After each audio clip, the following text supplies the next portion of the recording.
E aí, aventureiros, sobrevivencialistas, colecionadores, nerds, táticos, entusiastas de equipamentos, galera, esse é o Top 6 filmes de terror antigos, parte 2, galera. Em sexto lugar, Hellraiser, de 1987.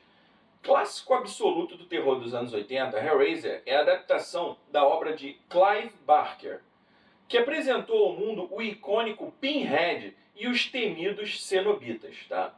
A história começa quando uma misteriosa caixa de quebra-cabeça é aberta, funcionando como um portal para outra dimensão, onde prazer e dor se misturam de uma forma aterrorizante. O filme acompanha a história de Frank Cotton, um homem obcecado por experiências extremas, e a consequência de suas escolhas acaba puxando toda a família para um pesadelo sem volta.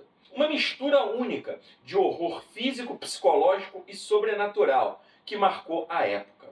Em quinto lugar, Warlock, o Demônio, de 1989. Esse filme tem até uma história interessante, porque ele ia estrear de madrugada, lá nos anos 80, e ficou sendo anunciado pelo saudoso Luiz Carlos Alborguete no seu programa, né, com um tom irônico. Ele falava dos bandidos, e aí ele falava, você vai sentar no colo do Warlock, não sei o que, aquele jeito dele de apresentar o programa. E hoje tem o Warlock, o demônio do céu sarão, não sei de onde que ele trouxe esse trem aí. Tá? É coisa do satanás, hein, bicho? Deus me perdoe. Só que de madrugada, todo mundo esperando, faltando poucos minutos para estrear, a emissora sai do ar. No dia seguinte, a gente foi saber que caiu um raio na antena de transmissão da emissora. E aí não pôde ser anunciado. O Alborguete ainda fez brincadeira sobre o caso. E aí depois ele estreou alguns dias para frente no mesmo programa que dava, né? O Warlock e o Demônio é uma mistura de terror, fantasia, numa perseguição que atravessa o tempo. A trama começa quando um feiticeiro das trevas, condenado à morte no século XVII, consegue escapar para o futuro de 1989. Agora, no fim do século XX, ele busca reunir as páginas de um grimório capaz de destruir a criação. Cabe a um caçador que o seguiu do passado e a uma jovem enfrentarem o poder desse vilão imortal. Com Julian Sands no papel principal, o filme conquistou o status de cult pela atmosfera sombria e pelo jeito que mescla bruxaria, ação e humor. Em quarto lugar, Sonâmbulos, ou Sleepwalkers, de 1992.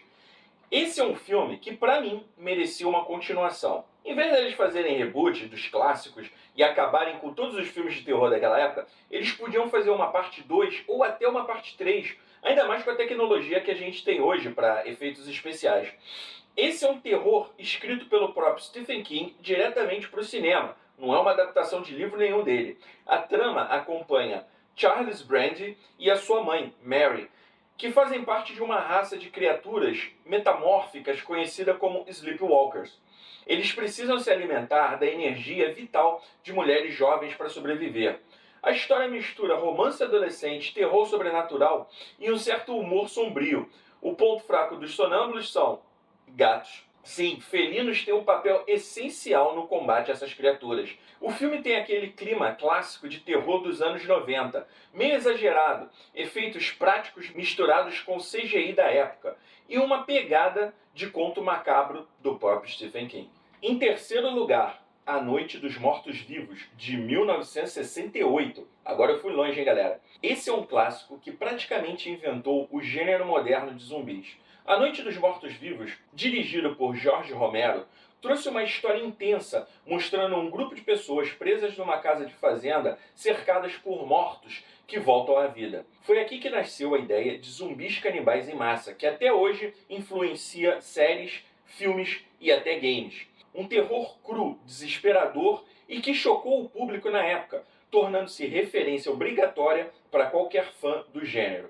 Duas coisas que eu acho interessantes nesse filme são: que ele acabou entrando em domínio público, porque a distribuidora responsável na época esqueceu de inserir a indicação de direitos autorais. Olha que absurdo. E a outra é que, apesar do filme original de 68, com o Dwayne Jones como protagonista ser muito bom, eu prefiro muito mais a refilmagem de 1990 com o saudoso Tony Todd. Eu adorava esse ator. Ele nos deixou há pouquíssimo tempo. Em segundo lugar, The Lost Boys, ou Garotos Perdidos. um dos filmes de vampiro mais famoso e marcante dos anos 80. A história acompanha dois irmãos que se mudaram com a mãe para a Califórnia, sem imaginar que o lugar é dominado por uma gangue de vampiros. O filme mistura terror, aventura e um visual cheio de atitude, com aquela pegada rock and roll oitentista. Além dos vampiros liderados por Kiefer Sutherland, o longa também trouxe Corey Haim e Corey Feldman, que eram ícones da época. Esse clássico definiu que o terror podia ser divertido e pop ao mesmo tempo. E agora, aquele que eu deixei para primeiro lugar desse top 6, Night of the Creeps, que no Brasil teve o título de A Noite dos Arrepios e o que eu mais gosto, Uma Noite Arrepiante. É outro filme que eu sempre esperei para ter uma parte 2. Esse filme também merecia. O filme é uma mistura de horror e comédia, com um clima típico de filme cult dos anos 80. A história começa nos anos 50, quando uns alienígenas jogam no espaço uns parasitas que vêm parar na Terra. Esses parasitas acabam ficando congelados dentro de um corpo que ficou em criogenia durante décadas, até que, nos anos 80, são libertados e começam a infectar estudantes universitários, transformando-os em zumbi. Agora o protagonista, Chris Romero, e seus amigos precisam enfrentar essa infestação maluca, enquanto o filme mistura referências de filmes de terror clássico e clichês de zumbis e invasões alienígenas. É o tipo de filme que você revê várias vezes. Eu perdi a conta de quantas vezes eu já vi esse filme. Então é isso, galera. Eu ainda vou deixar nos cards finais ou na descrição do vídeo o link para um vídeo que eu fiz sobre o review de um Funko. Mas ali também eu deixo dica de uma série de mistério, terror, suspense, tudo misturado, e ainda falo sobre Sete Além nesse vídeo. Então assistam, porque eu acho que quem gosta de filme de terror também vai gostar desse outro vídeo que eu vou deixar como dica. Então vou pedir para vocês, cara, ativa o sininho, já deixa o joinha, que é para ajudar e eu saber que eu, vou trazer mais vídeos e tal, maratona, vê a parte 1, indica o canal para os amigos e no mais, até a próxima.